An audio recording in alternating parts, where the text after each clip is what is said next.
بسم اللہ الرحمن الرحیم۔ السلام علیکم۔ ابا کا نماز جنازہ جنات کی مسجد میں ہوا۔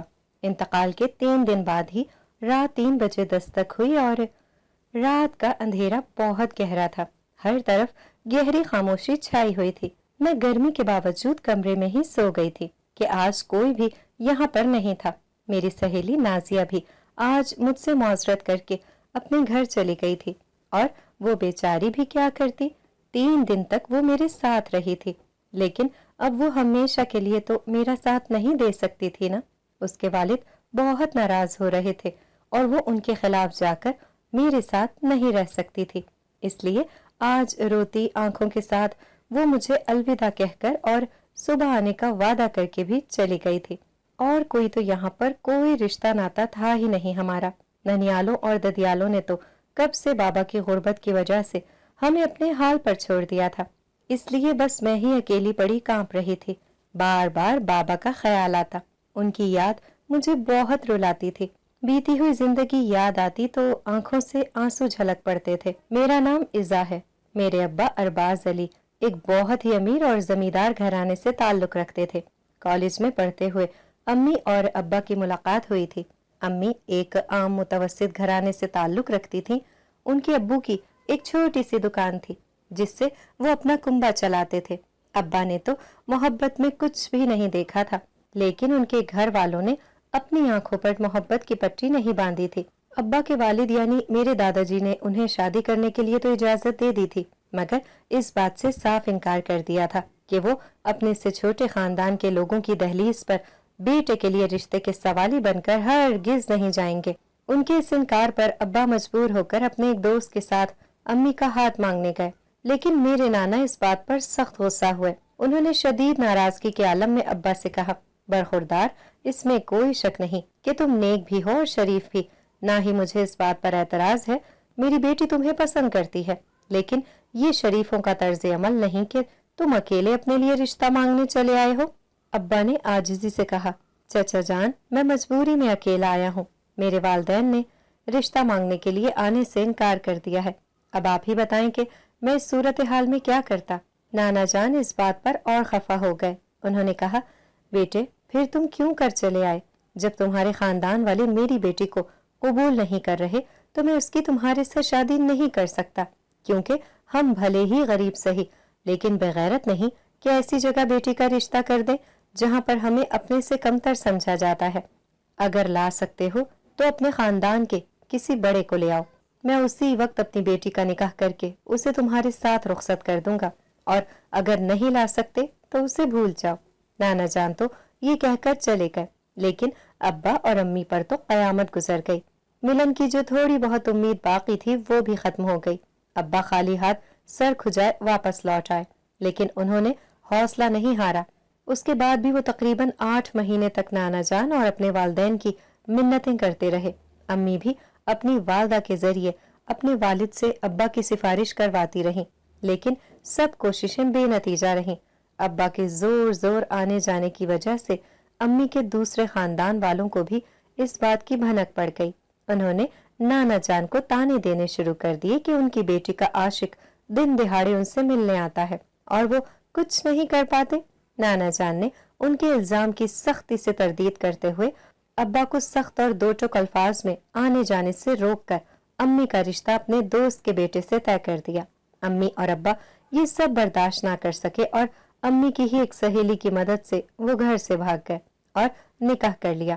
ان کا خیال تھا کہ شادی کے بعد دونوں خاندان کچھ عرصہ ناراض رہ کر ان کو قبول کر لیں گے، لیکن امی کے گھر والوں نے یہ کہہ کر وہ اب ان کے لیے ہمیشہ کے لیے مر چکی ہیں، ان سے ہر تعلق ختم کر دیا تھا۔ ابا کو شاید یہ امید تھی کہ ان کی وجہ سے ان کے گھر والے امی کو قبول کر لیں گے، لیکن دادا جان نے انہیں اپنی حویلی میں قدم بھی نہ رکھنے دیا۔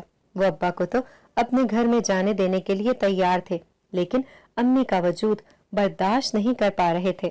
ابا نے اپنی محبت کو اکیلا چھوڑنا گوارا نہ کیا اور امی کا ہاتھ پکڑ کر اپنے باپ دادا کی دولت، نام و نسب اور جائیداد کو چھوڑ کر ایک غیر معروف قصبے میں رہائش اختیار کر لی اور ایک دکان پر معمولی سے سیلز مین کی حیثیت سے کام کرنے لگے۔ وہ منہ میں سونے کا چمچہ لیے پیدا ہوئے تھے۔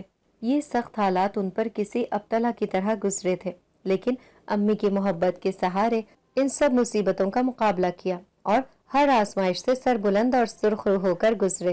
وقت گزرتا گیا، دن اور مہینے سالوں میں تبدیل ہوتے گئے اور ان کی زندگی میں آ گئی۔ میری پیدائش کے 2 سال بعد امی کا انتقال ہو گیا۔ وہ اپنے ماں باپ اور بھائی بہن کی جدائی کے صدمے سے چور تھیں اور اکثر آنسو بہاتی رہتی تھی۔ ایک دن یوں ہی روتے روتے دکھ کا شدید غلبہ ہوا تو ان کا دل تھم گیا اور یوں انہوں نے اس بے رحم دنیا سے ہی منہ موڑ لیا۔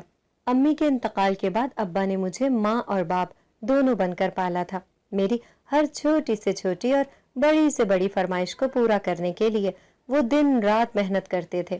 اس بے پناہ محنت کا نتیجہ ان کی بیماری کی صورت میں نکلنے لگا، مگر وہ میرے روکنے ٹوکنے کے باوجود کام کرتے رہے۔ پھر ایک روز ایک بڑا ہی عجیب واقعہ پیش آ گیا۔ اس وقت میری عمر 10-12 سال کے قریب ہوگی۔ میں اسکول سے آنے کے بعد ابا کے ہمراہ دکان پر بیٹھی رہتی تھی، جہاں پر وہ گاہکوں سے نمٹتے رہتے اور میں یا تو پڑھتی رہتی یا پھر کسی کھیل میں مصروف ہو جاتی۔ جب ابا دکان بند کرنے لگتے تو میں بھی ان کے ساتھ چلی آتی۔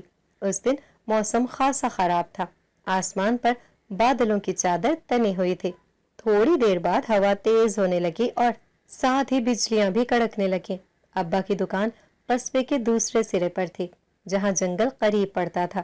جنگلی جانوروں کی وجہ سے وہ ہمیشہ محتاط رہتے تھے۔ ویسے بھی ایسے طوفانی موسم میں ہر کوئی گھر کی طرف ہی بھاگتا ہے، اس لیے ابا نے بھی دکان پر موجود گاہکوں کو جلدی جلدی فارغ کیا اور پھر دکان کو تالا لگا کر انہوں نے میری انگلی پکڑی اور ہم دونوں گھر کی طرف چل پڑے۔ قصبے کے گلی کوچے اس وقت بالکل سنسان تھے۔ ہر کوئی متوقع بارش کے پیش نظر اپنے اپنے گھر میں گھسا ہوا تھا۔ ہم بھی جلدی جلدی قدم بڑھاتے اپنے گھر کی طرف جا رہے تھے کہ اچانک ہی ہمیں ٹھٹک کر رکنا پڑا۔ سامنے ایک عجیب سے حلیے والا شخص کھڑا تھا۔ اس کا سر بالکل گنجا تھا، سر ہی نہیں بلکہ اس کا پورا چہرہ بے بال تھا۔ داڑھی مونچھیں تو ویسے ہی نہ تھی، لیکن حیرت انگیز بات یہ تھی کہ اس کی بھویں تک مونڈی ہوئی تھی۔ اس کی آنکھوں کے گرد رنگ لگا ہوا تھا۔ اس کا یہ حلیہ اس کو عجیب اور بھیانک بنا رہا تھا۔ اس کی رنگت گندمی تھی۔ اس نے سوائے ایک کالے رنگ کی دھوتی نما چادر کے اور کچھ بھی نہیں پہنا ہوا تھا۔ اسے اس طرح سامنے کھڑا دیکھ کر ابا کچھ چونک گئے۔ انہوں نے میرا ہاتھ مضبوطی سے تھام لیا اور ایک طرف ہو کر جانے لگے تو وہ گھوم کر ایک بار پھر ہمارے راستے میں آ کھڑا ہوا۔ اس بار ابا نے کچھ ناگواری سے اسے دیکھ کر کہا، کون ہو تم اور یوں راستہ روک کر کیوں کھڑے ہو گئے ہو؟ اس نے اپنی بڑی بڑی رنگ سے لتھڑی آنکھوں سے مجھے گھور گھور کر دیکھتے ہوئے کہا، بابو جی بہت بڑی آفت آنے والی ہے تم پر۔ ابا نے تیوری پر بل ڈالتے ہوئے کہا، کیا بکواس کر رہے ہو؟ اس نے کہا، بکواس نہیں کر رہا بابو جی، جو دیکھ رہا ہوں وہی بتا رہا ہوں۔ تم بڑی مشکل میں پھنسنے والے ہو اس بچے کی وجہ سے، بہتر ہے کہ اسے اپنے سے دور کر دو۔ یہ بات سن کر ابا کا میٹر گھوم گیا۔ انہوں نے آؤ دیکھا نہ تاؤ رکھ کے گھوسا اس کے منہ پہ دے مارا۔